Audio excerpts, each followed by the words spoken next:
Hi friends, ఈ స్టోరీలోకి వెళ్ళే ముందు స్టోరీ కనుక మీకు నచ్చితే లైక్ చేయండి, కామెంట్ చేయండి, షేర్ చేయండి, సబ్స్క్రైబ్ చేసుకోవడం మాత్రం మర్చిపోకండి. దరిచేరవా చలి పార్ట్ 9. ఆఫీస్కి అయితే వచ్చాడు, కానీ అతని మనసు జనని కోసం తరిస్తుంటే 10 నిమిషాలు కూడా అవ్వకుండా తన పిఏకి వర్క్ చూసుకోమని చెప్పి ఇంటికి స్టార్ట్ అవుతాడు విక్రమ్. విక్రమ్ వెళ్ళిన తర్వాత జనని పరిస్థితి ఏంటో చూద్దాం రండి. ఆలోచనలో ఉన్న జననికి ఫోన్ కాల్ వస్తుంటే స్క్రీన్ మీద ఈశ్వరి గారి నేమ్ కనిపిస్తుంటే తన బాధని దిగిమింగుకుంటూ లిఫ్ట్ చేసింది. ఎలా ఉన్నావు జనని అని ప్రేమగా అడిగారు ఆవిడ. బాగున్నాను అత్త. మావయ్య, అమ్మా, నాన్న ఎలా ఉన్నారు? అందరూ బాగున్నారు తల్లి. నువ్వు విక్కీ సంతోషంగా ఉంటున్నారు కదా? సంతోషం అని విరక్తిగా మనసులో అనుకుంటూ, నన్ను చాలా ప్రేమగా చూసుకుంటున్నారు అత్త. కన్నీరు పెట్టకుండా మరీ చూసుకుంటున్నారు అని వస్తున్న కన్నీటిని తుడుచుకుంటూ అంది జనని. ఏమైందమ్మా, నీ వాయిస్ డల్గా ఉందేంటి? నైట్ నిద్ర లేదా అత్త? ఆవిడ చిన్నగా నవ్వుకుంటూ, నా కొడుక్కి నువ్వంటే అంత ప్రేమనే, అందుకే నైట్ అసలు పడుకోనివ్వట్లేదు అని ముసిముసిగా అన్నారు. అవునత్త, మీ కొడుకు మాటలు చాలు నాకు నిద్ర దూరం అవ్వడానికి అని విరక్తిగా అంది. సరే తల్లి, రెస్ట్ తీసుకో అని మురిసిపోతూ కాల్ కట్ చేస్తారు ఈశ్వరి గారు.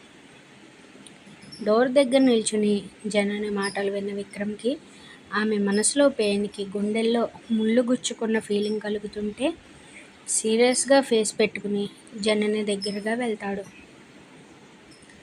ఆమె అతడిని చూడటంతో 2 చేతులలో మోసుకుని రూమ్కి తీసుకెళ్ళి వాష్రూమ్ దగ్గర దింపుతాడు విక్రమ్. నిజంగా నా మిస్టేక్ ఏం లేదు విక్రమ్ గారు. నేను లేచేసరికి ఆమె మెయిడ్ మీద గట్టిగా అరుస్తోంది. ఫ్రెష్ అవ్వు, హోటల్లో మీటింగ్ ఉంది, తర్వాత మాట్లాడుకుందాం అన్నాడు. మీరు నా మాట నమ్ముతున్నారా? ఫస్ట్ రెడీ అయ్యి రా జనని. ఆమె మాట్లాడకుండా లోపలికి వెళ్ళడంతో అతని సంఘర్షణ తగ్గించడానికి 2 సిగరెట్స్ని అగ్నికి ఆహుతి చేస్తాడు Vikram. Navy blue colour top with white జగ్గింగ్తో జనని సింపుల్గా ఉండటంతో ఆమెతో కలిసి రెస్టారెంట్కి స్టార్ట్ అవుతాడు విక్రమ్. మీటింగ్కి నేనెందుకు విక్రమ్ గారు? ఆమె ఈశ్వరి గారితో మాట్లాడిన మాటలకి విక్రమ్ మనసు చాలా బాధపడింది. అందుకే మీటింగ్ వంగతో రెస్టారెంట్కి తీసుకొచ్చాడు. కానీ ఆమె గురించే వచ్చాడని చెప్పలేడు కదా, అందుకే ఎప్పటిలానే ఆన్సర్ ఇవ్వకుండా సైలెంట్గా ఉన్నాడు. మెనూ కార్డ్ ఆమె ఎదురుగా పెడుతూ ఆర్డర్ చేయన్నట్టు లుక్ ఇస్తాడు జననికి. ఇద్దరికి ఇష్టమైన ఫుడ్ చెప్పడంతో విక్రమ్ గారు, మీతో ఒక విషయం చెప్పనా? బెరుకుగా అంది జనని. చెప్పు అన్నాడు. మన ఇంట్లో అమ్మాయి ఉండటం నాకెందుకో నచ్చలేదు. మన మధ్య ఆ అరుణ్గాడు ఉండటం కూడా నాకు నచ్చలేదు జనని. నేను నిన్నేమైనా అన్నానా అని కూల్గా ఉన్నాడు. అతని మాటలకి ఆమె పెదవులపై విరక్తి నవ్వు రావడంతో డివోర్స్ తీసుకుందామా అని ఫేస్లో ఏ భావం లేకుండా అడిగింది. డివోర్స్? నా గురించి మీ లైఫ్ ఎందుకు స్పాయిల్ చేసుకోవడం, అందుకే డివోర్స్ తీసుకుందాం. నో జనని, నువ్వు లైఫ్ లాంగ్ ఇలానే నా మాటలతో బాధపడుతూ బ్రతకాలి. ఇదే నేను నీకు వేస్తున్న శిక్ష అన్నాడు విక్రమ్. చేయని తప్పుకి ఎలా ఒప్పుకోవాలి విక్రమ్ గారు? ప్రూఫ్స్ ఉన్నా కూడా ఇంత ధైర్యంగా ఉన్నావా జనని అన్నాడు పళ్ళు బిగపడుతూ. ఇదే ప్రూఫ్స్ నేను తప్పు చేయలేదని తెలిస్తే నమ్ముతారా మీరు? నమ్ముతాను. నువ్వు నిరూపిస్తావా? నిరూపిస్తాను. మీ నమ్మకం గురించి కాదు, నేను ప్రేమించింది మిమ్మల్ని అని మీకు తెలియడానికి, నా క్యారెక్టర్ పర్ఫెక్ట్ అని నిరూపించుకుంటాను అని సీరియస్గా చూసి టిఫిన్ తినడం మానేసి బయటికి నడుస్తుంది జనని. ఆమె కంట్లో ఎన్నో కన్నీళ్ళు. కట్టుకున్నవాడు అనుమానిస్తున్నాడనో లేక చేయని నింద మోపి తనని మానసికంగా చంపేస్తున్నాడనో అని ఆలోచిస్తూ ఎదురుగా ఉన్న మృత్యువుని మాత్రం చూడదు జనని. మా హర్షి కాల్ చేసిందా? నాకేం చేయలేదు. ఏమైంది అరుణ్? నథింగ్ మా, 2 days నుండి మాట్లాడట్లే. పేషెంట్స్ బిజీలో ఉందేమో. అండ్ కన్నా, రేపు హర్షి మదర్ ఏదో పూజ చేసుకుంటున్నారంట, మనం ఉదయాన్నే వెళ్ళాలి అని చెప్పారు హేమగారు.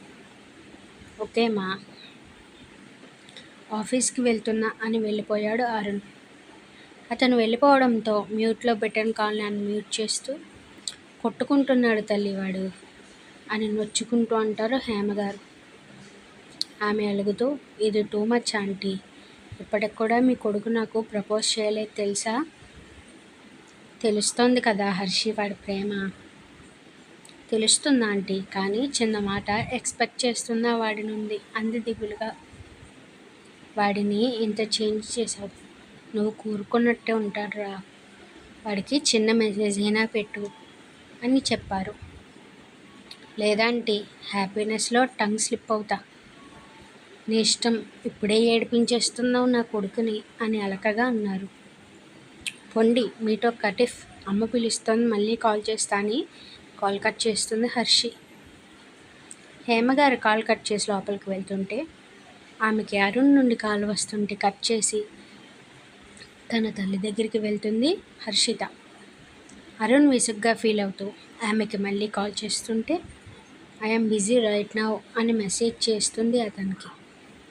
హర్షి కాల్ లిఫ్ట్ చేసేయి, లేకపోతే హాస్పిటల్కి వస్తాను అని సీరియస్ ఇమోజీ సెండ్ చేస్తాడు. ఆ మెసేజ్ చూసి ఆమె టెన్షన్ పడుతూ, మామ్ అరుణ్ కాల్ చేస్తున్నాడు, ఇప్పుడే వస్తా అని కంగారుగా తన రూమ్కి వెళ్తుంది హర్షి.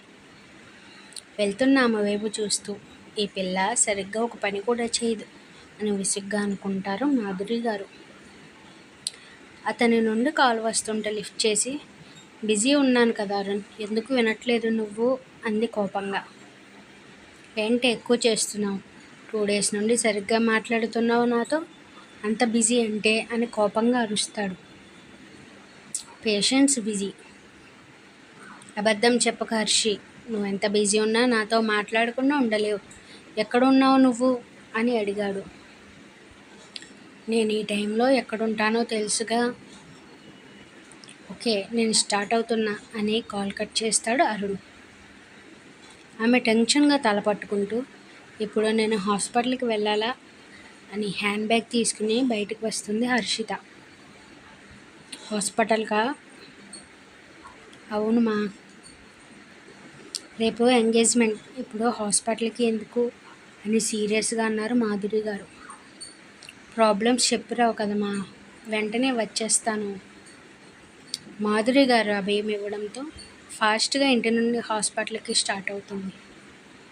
అరుణ్ వచ్చేలోపు ఆమె తన క్యాబిన్లో ఉండటంతో కోపంగా ఆమె వైపు చూస్తూ, నువ్వేం చేసినా తెలియదు అనుకుంటున్నావా అని సీరియస్గా అడుగుతాడు అరుణ్. నేనేం చేశాను అరుణ్? ఇన్నోసెంట్గా అడుగుతుంది హర్షిత. 2 days నుండి కాల్ లిఫ్ట్ చేయకుండా ఏం వెలగబెడుతున్నావు అని పళ్ళు బిగించి అడిగాడు. రీజన్ చెప్పా కదా. బలంగా ఆమెను వాల్కాంచుతూ, నాటకాలు ఆడుతున్నావు హర్షి అని సీరియస్గా అరిచాడు ఆమెపై. సూటిగా తన కళ్ళల్లోకి చూస్తూ, మా మమ్మీ నాకు మ్యాచ్ ఫిక్స్ చేసింది, వాళ్ళు రేపు వస్తున్నారు, అందుకే బిజీ అని చెప్పింది హర్షిత. ఆమె మాటకి షోల్డర్స్ మీద పట్టు పెరగడంతో Arun please leave me, it's pain అంది హర్షిత. నువ్వేమన్నావు? Repeat again. నేనేం మాట్లాడలేదు, మా మమ్మీ చాలా సీరియస్గా ఉంది నాపై. అయితే నీ ఆన్సర్ ఎస్ అని ఫిక్స్ అయిపోయావా ఎంగేజ్మెంట్కి? సీరియస్గా అడిగాడు. ఏం చేయమంటావు? నువ్వు ఎస్ అనలేదు కదా, అందుకే నేనే ఎస్ అనాల్సి వచ్చింది అంది. నా ప్రేమ నీకు కనిపించట్లేదా?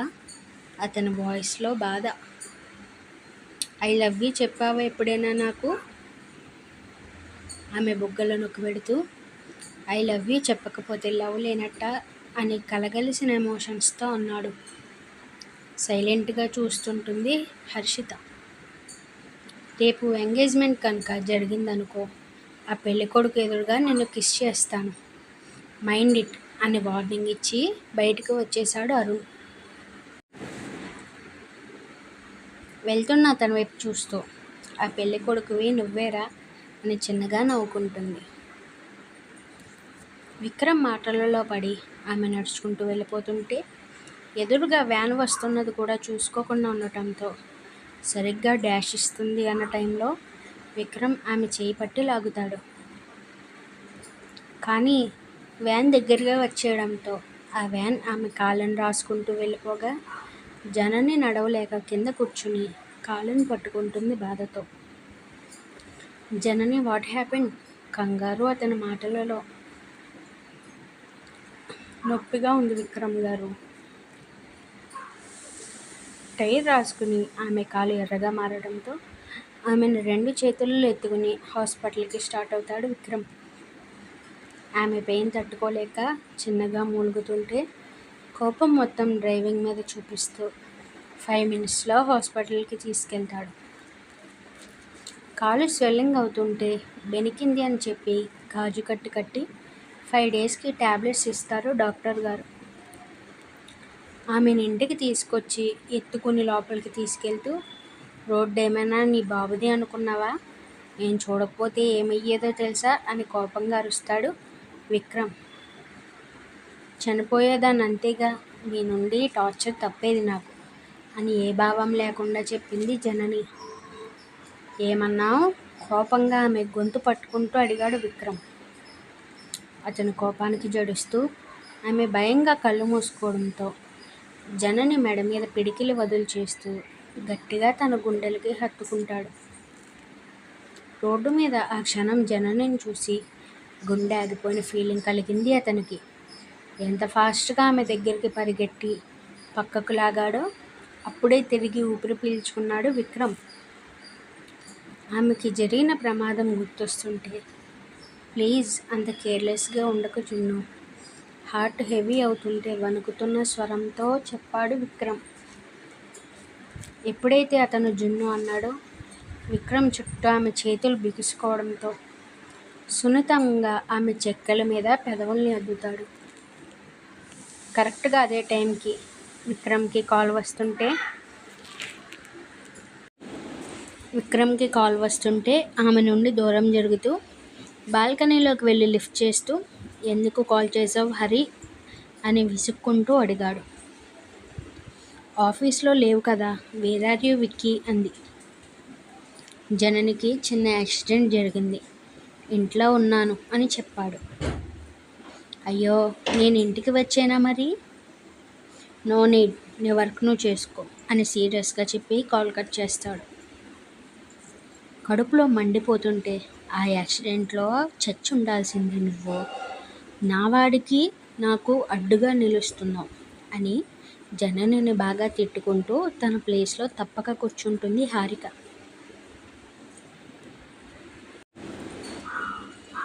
ఆఫీస్లో హారికకి ఆగకుండా కడుపులో మంట అల్సర్లా మారుతుంటే అక్కడ ఉండలేక జాయిన్ అయిన ఫస్ట్ రోజునే మితిమీరిన హెడేక్ అని రీజన్ చెప్పి ఫాస్ట్గా క్యాబ్ బుక్ చేసుకుని ఇంటికి స్టార్ట్ అవుతుంది. విక్రమ్ కాల్ కట్ చేసి ఆమె దగ్గరగా రావడంతో ఆ అమ్మాయిని లవ్ చేస్తున్నారా మీరు? ఎలాంటి భావం లేకుండా అడిగింది జనని. ఆమె మాటలకి అతను పిడికిలు బిగుసుకోవడంతో నీకు అలా అనిపిస్తోందా జనని అని సీరియస్గా అడిగాడు విక్రమ్. అవును విక్రమ్ గారు, ఆమె కళ్ళల్లో మీపై స్పెషల్ ఫీలింగ్ కనిపిస్తోంది నాకు. తను నా జూనియర్, కాలేజీలో లవ్ చేసింది, కానీ నేను తప్ప ఎవరిని ప్రేమించలేదు. Got it? అనుమానిస్తున్నావు నన్ను? ఆమె షోల్డర్పై పట్టు బిగిస్తూ అరిచాడు. మీకు ఆ ఊహకే కోపం వస్తుంటే మరి మీ మాటల వల్ల నాకెంత కోపం రావాలి? సూటిగా తన వైపు చూస్తూ అంది. నీవి అరుణ్వి ప్రూఫ్స్ ఉన్నాయి నా దగ్గర. నా మాటల కన్నా అవి ఎక్కువ మీకు? కళ్ళ ముందు క్లారిటీగా కనిపిస్తుంటే నమ్మకుండా ఎలా ఉండగలను జనని? మిమ్మల్ని ప్రేమించిన మీ జున్ను చీట్ చేస్తుంది అనుకుంటున్నారా? అతని మౌనమే సమాధానం అవడంతో, నిజాన్ని చూడండి విక్రమ్ గారు, మీకు దగ్గర అవ్వలేక, దూరంగా ఉండలేక నరకం చూస్తున్నాను నేను అని ఏడుస్తూ అంది. కళ్ళ ముందు కన్నీళ్లు నిజమని తన మనసుకు తెలుస్తున్నా అతని మైండ్ ఎందుకు ఒప్పుకోకపోతుంటే విక్రమ్ గుండెల్లో బాధగా ఒదుగుతుంది జనని. ఆమె చుట్టూ అతని చేయి పెనవేయడంతో, ఒక్కసారి ఆలోచించండి విక్రమ్ గారు, మన లైఫ్ ఇలా పరదాలలో ఉండటం నాకు ఇష్టం లేదు అని ట్యాబ్లెట్స్ మత్తు వల్ల నిద్రలోకి జారుకుంటుంది చిన్నగా. జాగ్రత్తగా ఆమెను బెడ్ మీద పడుకోబెడుతూ బాల్కనీలోకి వెళ్ళి సిగరెట్ వెలిగించాక ఆలోచనలో పడ్డాడు విక్రమ్. ఫస్ట్ టైం అతడికి జననిని ఎవరైనా టార్గెట్ చేశారా, మా ఇద్దరిని కావాలని విడతీస్తున్నారా అనే థాట్స్ మైండ్లోకి వస్తుంటే దీర్ఘంగా ఆలోచనలో పడ్డాడు. అతను అలా ఉండగానే హారిక క్యాబ్ దిగడంతో ముడిపడిన కనుబొమ్మలతో కోపంగా చూస్తూ హారికకి ఫోన్ చేశాడు. విక్రమ్ నుండి కాల్ వస్తుంటే నవ్వుకుంటూ లిఫ్ట్ చేసి, చెప్పు విక్కీ అని నీరసంగా అంటుంది. ఆమె మాటకి కనుబొమ్మలు ముడిపడుతుంటే, ఎక్కడున్నావు హరి అని సీరియస్గా అడిగాడు. నేను ఇంటి దగ్గర ఉన్నాను విక్కీ. ఆఫీస్లో ఉండకుండా ఇంటి దగ్గర ఏంటి? హెడేక్గా ఉంది విక్కీ, వర్క్ చేయలేకపోతున్నా అంది నీరసంతో. అతను కాల్ కట్ చేయడంతో ఎగురుకుంటూ లోపలికి వస్తుంది హారిక. హరి ఇంకా నన్ను లవ్ చేస్తుందా, జనని విషయంలో తన హ్యాండ్ ఏమైనా ఉందా అని ఆలోచనలు పరిపరి విధాలుగా పోతుంటే బుర్ర హీట్ ఎక్కడంతో చైర్లో వెనక్కి వాలుతాడు విక్రమ్. హర్షికి వార్నింగ్ అయితే ఇచ్చాడు, కానీ ఆమెకి పెళ్లి చూపులు అనే విషయం అరుణ్ జీర్ణించుకోలేక తన రూమ్లో కూర్చుని బియర్ సిప్ చేస్తూ ఉంటాడు. ఒకవేళ ఆమెకి మరొకరితో పెళ్ళి అనే ఊహ కూడా అతని మనసు బాధగా మూలుగుతుంటే ఆమెని ఎలా చూశాడో మొదటిసారి గుర్తు చేసుకుంటాడు అరుణ్. సరిగ్గా కొన్ని నెలల క్రితం అరుణ్ ఆఫీస్కి వెళ్తుంటే ఒక ఆయన గుండె పట్టుకుని బైక్ మీద నుండి ఉరిగిపోవడంతో అతను కంగారుగా ఆయన తీసుకుని హాస్పిటల్కి స్టార్ట్ అవుతాడు. తన డ్యూటీ ముగించుకొని ఇంటికి వెళ్తున్న హర్షికి అరుణ్ ఎదురు వస్తూ, ప్లీజ్ సేవ్ మీ డాక్టర్ అని కంగారుగా అంటాడు. ఆమె త్వరగా రియాక్ట్ అవుతూ ట్రీట్మెంట్ కంప్లీట్ చేసి కాసేపటికి బయటకు రావడంతో, పేషెంట్ కండిషన్ ఏంటి డాక్టర్ అని అడిగాడు టెన్షన్తో. He safe mister. ఆయన మీ ఫాదర్నా అడిగింది హర్షిత.